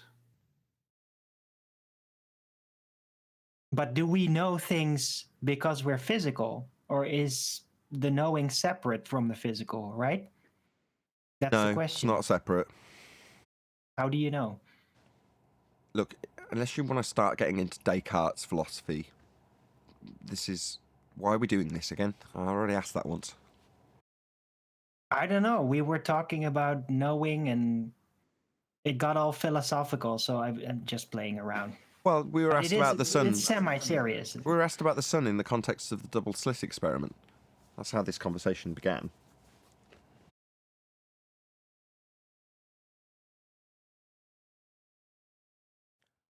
Up until this dragged out end, it was a really good conversation. Whoever brought it up, thank you. Yeah, I don't know why there's any problem with the sun. I mean, it's something that we have observed well, I don't know about you guys in England, but in California, I see it almost every day. Sorry, wait. Someone's saying there is a problem with the sun. Who's saying there's a problem? I don't know, but it's something I should definitely change my alert level. I'm only at orange at the moment. Well, you should move out of England so you can see it more often. Sorry, who's saying there's a problem? If there's a problem and I need to be worried about it. It's the solar flares, man. They're so dangerous, and our magnetic field of the ball Earth can't handle it anymore. And holy crap, wait, that does sound terrifying. Tell me more. This is definitely going to raise the alert level. Yeah, well, it's still very much heliocentric cosmology based, that notion. So look, all I need to know is how terrified I need to be. Level orange. I'm already at orange. DEFCON 4. DEFCON 4. Look, just tell me what it is and how scared I need to be of it. And then I can get on with my day. You don't need to be scared of it. I need to be very, very scared. No, you don't. Or they'll tax you. I don't know.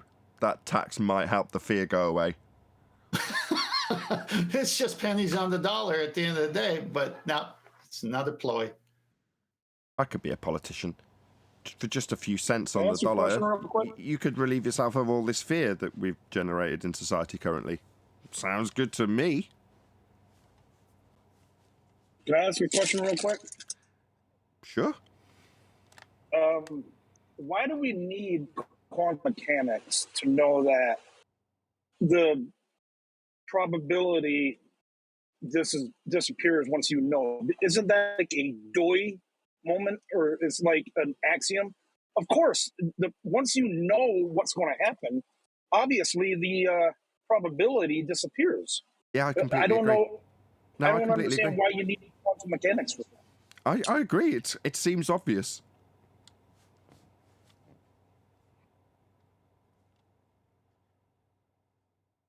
Nobody's disagreeing All right, with you. okay, I just. Nobody's disagreeing. Oh, okay. Unless someone wants to disagree. You're not. But with that, I'm going to say a huge, massive, enormous thank you to both Discord and G+ panels for making today's live show possible. If you are watching this on either Nathan Oakley 1980 or Nathan Oakley premiering streams, stay tuned, as there will be an after show to follow. Unfortunately, if you are watching this live, this is where we bid you farewell. So a huge, massive, enormous thank you to all of you smashed the super chat. I think 808 said he loves these kind of shows, except for the dragged out ending, I'm sure. Stay tuned if you're watching on a premiering stream. I've been Nathan Oakley, and I will see you all on the next video.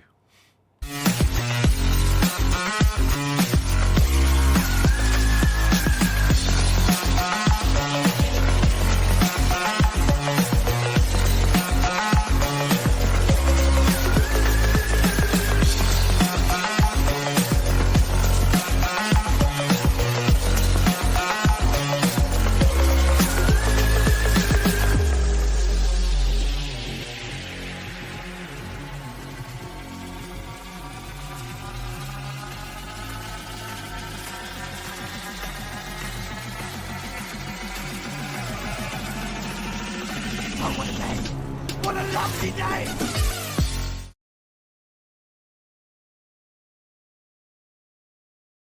Dragon. I don't identify with dragons. The grand unicorn? No, nothing grand. I'm just a person who did research and found something. That's all I am. Nothing more, nothing less. I'm excited about it. I'm excited there's more to come, and some of it I already know, and they haven't bid on those traps, but the traps that they bid on, oh, it's so good to be a flat earther today, because you take these refined arguments and it's no more stalemate at the end of the day when you argue with the ballers and the anti-flat earthers. It's total demolition on them. Total demolition. Just right. 90, what did I say a long time ago? 90 degrees kills them. And the first thing they did was say, don't say 90. Well, they're projecting. They're totally projecting there. No, they're just in fear of the Anglo-Saxon supremacy. Of course, that's why it's such a great pun. The whole point is the sextant is an angle measuring device, and then when you look up what makes an angle, you need two straight lines meeting at the corner, a vertex, and that's where the observer is holding the sextant. Okay, where can that ever happen on a curved surface? It can't. It's over instantly right there. Just because they take the nautical books and other books written about the sextant and draw circles with tangent planes and make you look at it orthographically to keep convincing you you're on the ball in the same book in different paragraphs, they're talking about angles and straight lines and GPs with thousands of miles of zenith distance that have to be flat to you, because the radii must be parallel on the 2 or 3 circle of equal altitudes. It's so over. The cognitive dissonance is at a critical point for these people right now. Well, yeah, I've been noticing that in general, all the anti-flat earthers, mostly because ballers don't even take that effort, they're all like really stuck into confusing things up. Like making semantical confusion constantly to not be able to be pinned down on a specific mechanical argument. And they only do that when they're completely lost, when they have no more leads to build on their machinations. And that's been going on now for like a couple of weeks, very persistently.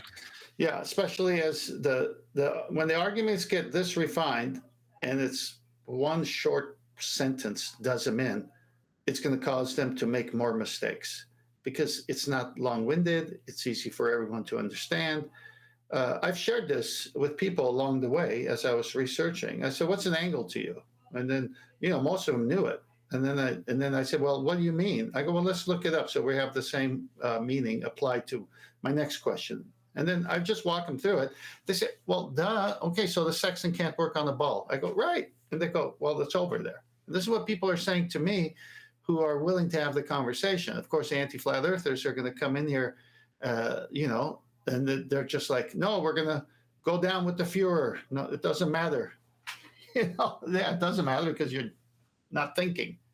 Right, they're sinking to the center of the earth, and they're just taking the approach, the utilization of the sextant system completely out of whack to try and make it fit on the ball, and it's all just a mess. You can't. Is the show over? Well, yeah, we're in the after show. Wow, I missed everything.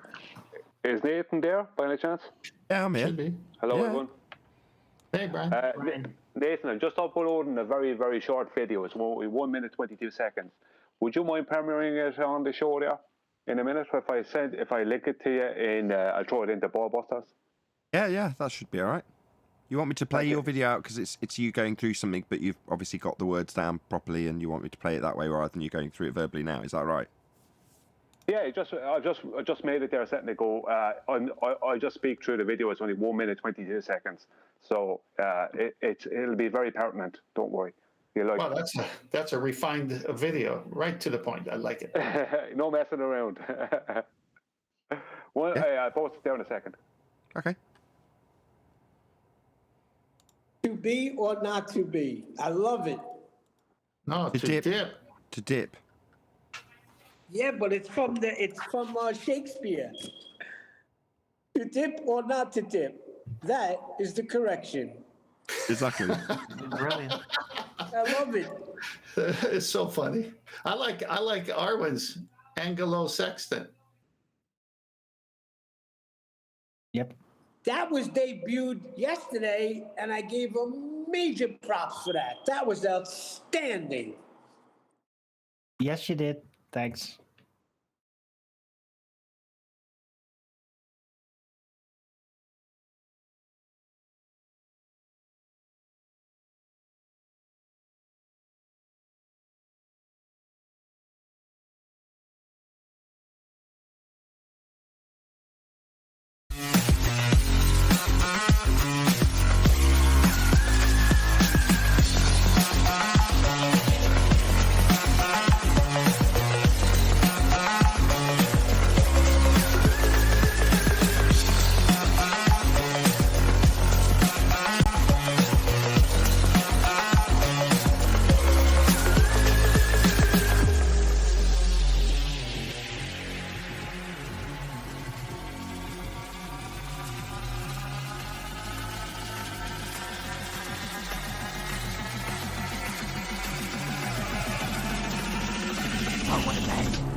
Welcome to the Flat Earth Debate members only live stream. I'm your host Nathan Oakley, obviously, and you're not going to be new to this channel because you're a member if you're watching this live. Woohoo! So we're going to transition straight into the action. We're going to get a presentation from Brian and lots of other good stuff. So enjoy the show. And it's, I don't know what the prelim to yesterday was, but Well, I first announced it on QE Live. I came up with it during Mitchell's stream, then put it down there, and also my show today is titled after that. So right, but when it first entered your mind, did you take 4 hours to figure it out, or did it just, oh man, this is perfect? no, I just saw it right in front. I literally heard Mitchell get all, you can't get anywhere. We got the sextant. I'm like, oh my God, you're such a sextant supremacist. And I thought, hey, wait, angle o sextant. That's outstanding. Wow. Yeah, that's But I my think point. you asked QE. You said I have something, and QE wasn't going to let you. Then Betty pushed and said, I want to hear from Owen. Yeah.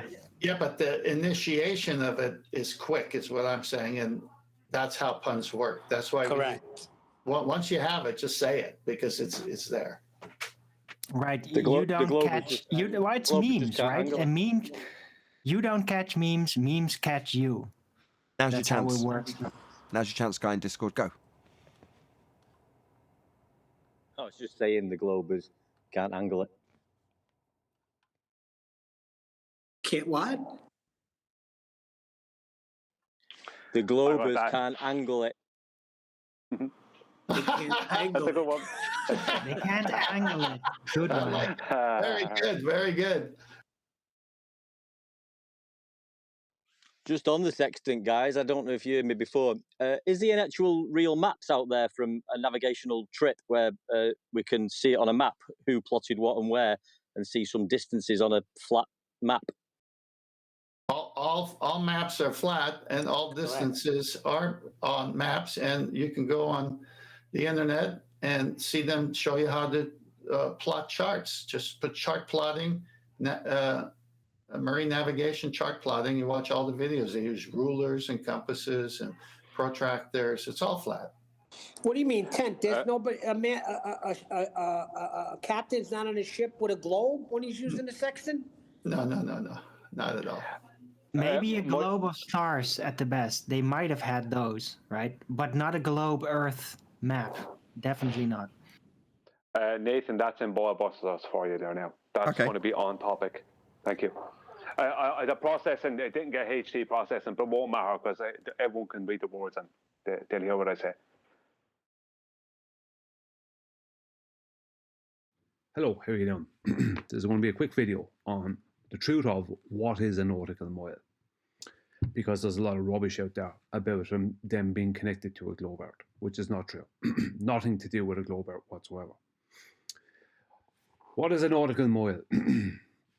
1 nautical mile equals 1 minute of degree. 60 minutes of degree equals 1 degree. So 1 degree equals 60 nautical miles. Degrees are measured with angles, and angles to the celestial objects measure a difference in degrees from a starting point of 90 degrees. For example, an angle that is 36 degrees off the horizon means that there is a deficit of 54 degrees from the 90. So that's 54 degrees of celestial distance from the observer's position, which gives us a straight line sky measurement of 54 degrees by 60 nautical miles, which is 3,240 nautical sky miles. So nautical miles have absolutely nothing to do with the surface of a globe earth. They are a measurement of the sky, which are then translated onto the Earth's surface via the zeniths of the observer and chosen celestial object. Surface-based measurement is done in statute miles. Statute miles are not a reference of or determined by the sky. Only nautical miles are a measurement of and determined by the sky. There is no such thing as a globe-based nautical mile. The word nautical is defined as of or concerning navigation, sailors, or the sea, maritime. The word nautical has no connection whatsoever with heliocentric belief or claims. There is no globe miles. Thank you. Good to clarify that. Yes, because they've been claiming and claiming and claiming and claiming for 6 years that nautical miles have something to do with a globe. They have nothing to do with a globe. They're a measurement of the sky. The only reason they're even called a nautical mile is because they're used in navigation, and they're all determined by degrees and minutes of degrees. That's what they're determined by. And those degrees and minutes of degrees to celestial objects, they're a sky measurement, a straight line sky measurement, not a globe measurement, nothing to do with a globe, nothing to do with the center of any globe, absolutely nothing to do with the surface of the earth. The surface of the earth is laid out in statute miles. Right? Can I ask you a question? There is no globe mile. Thank you. Yes. Can I ask you a question, Brian? So if that's the case, right, with the nautical miles being derived from the celestial orientation, would that also mean that its effective distance on the world would be different distances, like the equator regions compared to the north and south regions? Yeah, there's an amazing video by Rob Durham on that. Right, exactly. That's what it reminded me of. So that would mean that nautical miles are not a set distance then. No. They are nautical. 1 nautical mile is 1 minute of degree. Basically, 1 minute of degree was called 1 nautical mile because they had to put it onto the surface of the earth for their straight line zenith distances. So when they're using the sextant, so they called 1 minute of degree 1 nautical mile. 60 minutes of degree, 16 nautical miles. So 1 degree is 16 nautical miles. So when they talk about nautical miles, they're talking about minutes minutes of and of degrees. Nothing to do with the surface of the Earth, other than the translation of that straight line sky measurement, measured with angles, right? Measured with elevation angles, that brings that measurement directly down onto the surface of the Earth. Nothing to do with the center of the globe, nothing to do with heliocentrism, nothing to do with any of that. And any of these people who are going around for 6 years saying that are fuckwits. Sorry for the language. Right, but they would work perfectly with map projections, which are based on the same thing. Yeah, the maps are based on the projections not real of physical world distances, Yes. but map projection distances. Yeah, that's what we're figuring out, Arwin. While they're telling us that the map projection comes from a sphere projection, what we're finding out is that the way that it actually functions is with the GP position of the star mapped up with the land below. And it seems to work, but it doesn't mean that the translation for 1 degree to the land below is a direct translation, because it isn't. And that's where you get the distortions. Exactly, because every degree or every nautical mile is a minute of a degree. Every full degree is 60 nautical miles. So they're just a way of translating a straight line distance measurement of the sky onto the surface of the Earth. That's what they are. Statute miles, which are also miles, have no connection whatsoever to do with the stars and celestial bodies. No connection. But 60 nautical miles are all about that and have no connection to the surface, other than the translation down using the zeniths of the observer and the celestial object. Right, so like 60 nautical miles off the coast of Norway would be a very different actual distance compared to 60 nautical miles in front of the coast of Brazil. Well, no, it wouldn't be any different. It would still be a distance. If it's 16 nautical miles, it's 16 nautical miles. Yeah, but it's 1 degree. It's a projection-based distance, and it's dependent on the angular, divisions of like how much does the globe of the heavens rotate over what distance, where. So if the globe of the heavens rotates slower at the equator regions, then the nautical mile distance in actual miles, not nautical miles, would be bigger compared to the north, where they would be smaller. But they might be turning it around. It might be the other way around. But do they move slower? I mean, it's still a distance. Do you know what I mean? So it doesn't matter how fast or slow the stars move. If you are measuring a distance to a star at a particular time, and that distance, or you're measuring an angle to a celestial body, and the celestial body at that particular exact time is 48 degrees off of the horizon, then that's still the exact same distance, regardless of speed. Right, but if the globe of the heavens rotates slower as you move constantly towards the north or towards the south, then the effective distance, based on the degrees of how much the celestial bodies change their rotation, right, would cause the actual distance in miles or kilometers to become different. No, because you're only using the zenith positions, the GP. Can I add something to that? Your claim is that as it moves, right? Well, that's why you log the time when you sight the star, because it's only relevant to its GP at a particular time, where it's directly above a person. If you were coincidentally stood at the GP of the star, you'd look up, and lo and behold, it's directly above you, right? Whereas when you describe it moving at a particular rate, now, number one, I've got a bit of a problem with that as well, because you're kind of asserting a bit of physicality there in terms of ascribing a speed by way of distance over time. Well, that's right. What do you want?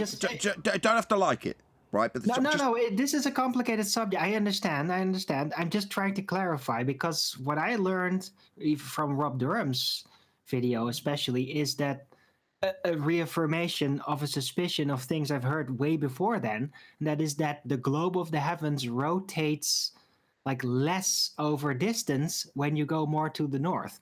So the amount it rotates over a set distance is different per region.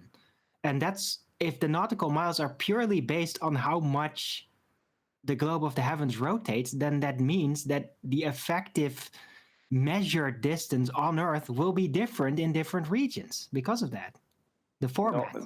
No, Owen, it wouldn't matter. The movement, it doesn't, like the speed of the movement or anything doesn't matter because you're still measuring the same thing. So whether you measure a star moving fast or slow in any part of the plane, you're still going to be, let's say if you have your measurement is 48 degrees off the horizon, it's still 48 degrees. That's still 48 by 16 nautical miles. Yeah, but the distance don't change. I'm really confused now. I thought you guys got it like first part of the conversation. Now I don't know anymore. Okay, there's a guy trying to ask something from Discord. Go ahead, whoever it is, trying to get a word in. George. It's me, George. I think we are pretty much ready to answer one of the housekeeping questions, which is the distance to the sun. I mean, we are doing this 60 miles per degree. So if you are at 45 degrees, you are pretty much around 3,000 nautical miles from the GP of the star. If you're going to close that triangle, knowing that every triangle has 180 degrees maximum, we can assert the distance to the sun be the same distance from you to the GP, which is the 3,000 nautical miles. So when we are saying that the nautical miles are the measurement used to the sky on the sky map, yeah, absolutely. But you still can't get a height to the sun with using angles. You Just can only did. get an apparent. Hold on.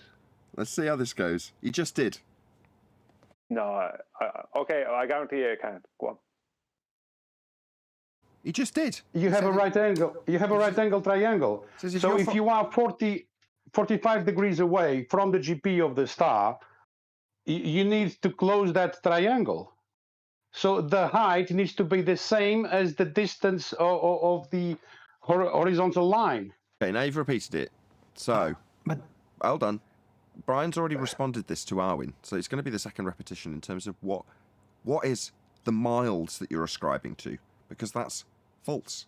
What you're actually doing is measuring your 45 degrees. Well, that's the angle. Now, the fact that you're ascribing that on the land from a sky measurement doesn't mean that you can then reverse that and say, well, therefore, if 45 degrees equates to my distance at 3,000, say, then 3,000 is my distance up to the not actual apparent position of the light I'm using? No. Unfortunately not. You're taking the advantage that we have derived by way of mapping the skies to give us a translation. Are you there, Adam? I'm hoping you're going to talk about this in a second. Let's just see if he is, because I'm going to get out of my depth pretty quickly. Yeah. You're talking about getting a 2-for-1 measurement out of the angle. And when you take that 2-for-1 measurement and say, well, by inference, I'm now going to decide that that is the miles on the ground, and then say that that is then therefore the miles up to the sky, to this not actual position, when you're essentially getting 2-for-1 out of the angle measurement in the first place. Do you want to expand on that, Adam? Because I'm now out of my depth at this point. That's kind of what's happening. And the reason you have to do that is there is... So, is it George? When you've got your sextant out and you're taking that angle to the star, if I've got one at 45 degrees from where I am at and one at 60 degrees, are they at the same height?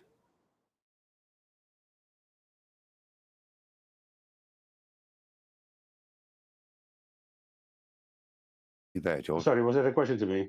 Yeah. So in the way you're imagining this trigonometry, the star that's at 45 degrees and the star that's at 60 degrees, are they at the same height?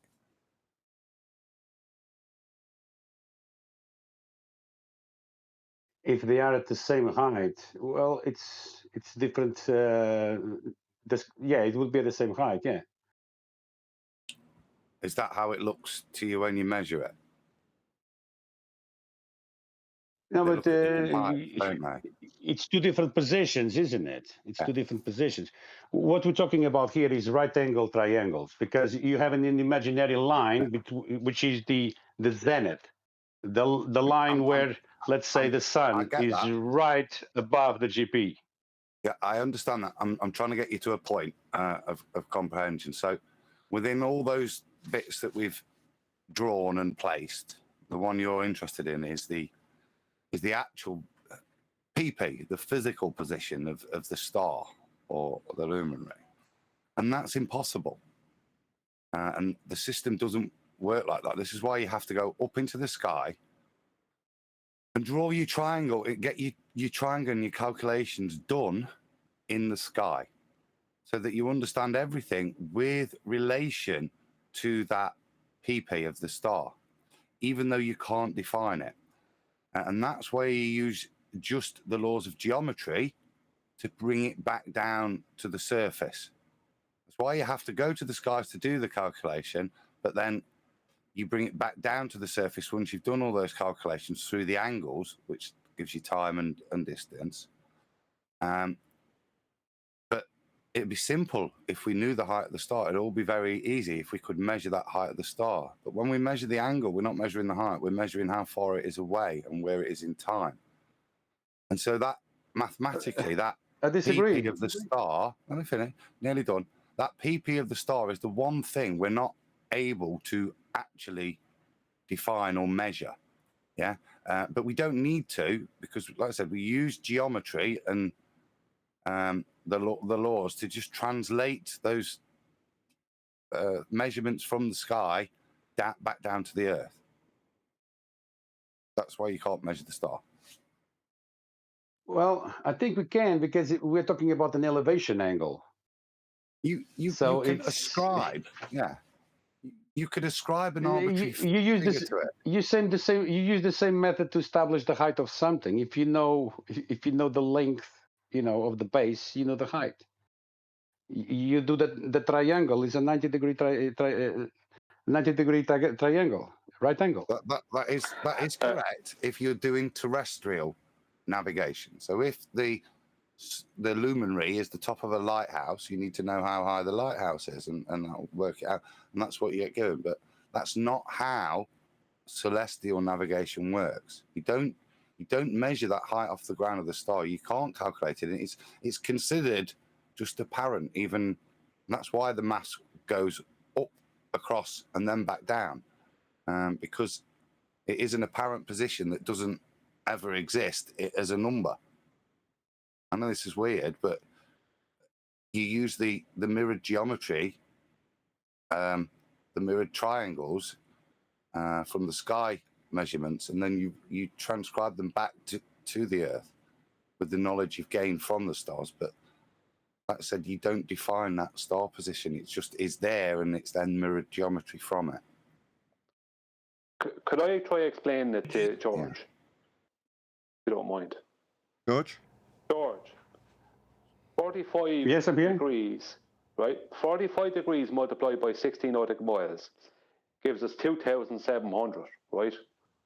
Now, the thing about that is, if I do that again, and I do, let's just say I do 35 degrees multiplied by 16 nautical miles gives me 2,100 miles.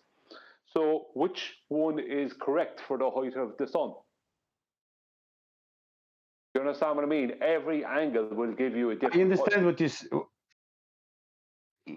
Every angle will give you a different position, yeah. But what I'm saying is, if you are at 45 degrees, at 45 degree angle to the object, in this case, what is the object we don't know, but the position where we are aiming at, we should pretty much estimate the elevation of it, because you need to solve for the triangle.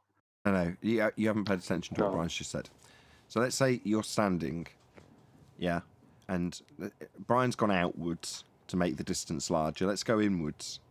So you get closer and closer and closer to that triangle being at your zenith. So you're shortening the distance to to the star that you're measuring the angle to. Yeah, you with me so far?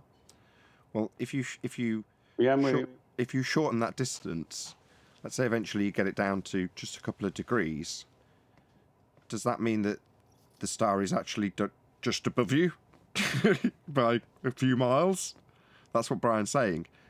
By contrast, if you're saying, well, it's 2,700 at 45 degrees, somebody who's got it further out can measure it right down to 15 degrees above the horizon. And they're going to have a much, much wider circle. Correct? So is the height bigger then? No. It's just apparent. It's just where it is and the angle you measure to it. So it's because you're taking the inverse of what you measure in the sky. The angle's the only measurement you're getting. Now, you're then translating that back down by way of an area of equal altitude that you'll draw out with a compass on a map. But that doesn't mean you can then say, oh, well, I'm going to... Now, after flipping it down to the ground, flip it back up to the sky to give me the height of the... It doesn't work like that, unfortunately. Can I just throw something at you? All right. If I measure, right, if I measure 1 degree, right, I measure the sun at 1 degree, right? That's 1 degree off of let's say the sun is at my zenith, and I give it a moment, then I measure it, I measure 1 degree, that would be 60 nautical miles, right? So the ground position, the GP of the sun then at 89, which would be 89 degree deficit, would be, if I measure 89 degrees, would be one degree of movement, which would be 60 nautical miles. Now, if I measure it at 0.2 degrees, right, that means it's 12 miles. Do you understand what I mean? So if it's 80... Be almost directly above you then, wouldn't it? Yeah, 89, yeah, exactly. If it's 89.8, right, degrees, then it's 12 miles. Do you understand what I mean? It doesn't work. You can't, like, so what is it at 90? When it's at your 90, at your zenith, how high is it then? Oh no! It's in me! Yeah, it's in you. That's the thing about it. The Globers were pushing this for years, saying, well, the height of your sun or your moon has to be 5,000 miles or 3,000 miles and all this other rubbish. It was only a load of BS pushed out by them, because that's the kind of BS that they use to get their distances. There's no way to know. It's angle-based. Treat the sky as flat. Sorry, Arwen? It's just angle-based, and they're drawing in this specific orientation presupposition baseline to then just claim that it is at a set distance. That baseline's flat. This is back to the nice circle to the beginning of the show, Arwen. So that baseline, that angle that they measure, global or otherwise, is always going to be measured against a flat baseline. It's the only way angles can be measured. So I love this proof. They have to do it flat first in all instances. It's epic. I know. Thanks for playing my video, Nathan, as well. I wanted to say to you, thank you for playing that. I reckon that's something that should become a much bigger argument against them from here on in, because everything they do concerning this sextant, every time they try to give us a rebuttal, it's always back to the nautical mile, claiming a nautical mile has something to do with the surface of a globe. It has nothing to do with it. It's a straight line measurement across the sky. Cool, very good. With that, though, I'm going to say another huge, massive, enormous thank you to both Discord and G+ panels for making today's after show possible.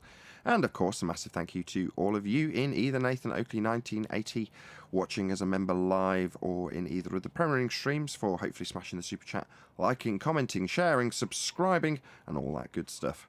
I've been Nathan Oakley. You can get £50 for swapping your UK electricity supplier to Octopus Energy. Just click the link below, and I'll see you all in the next video.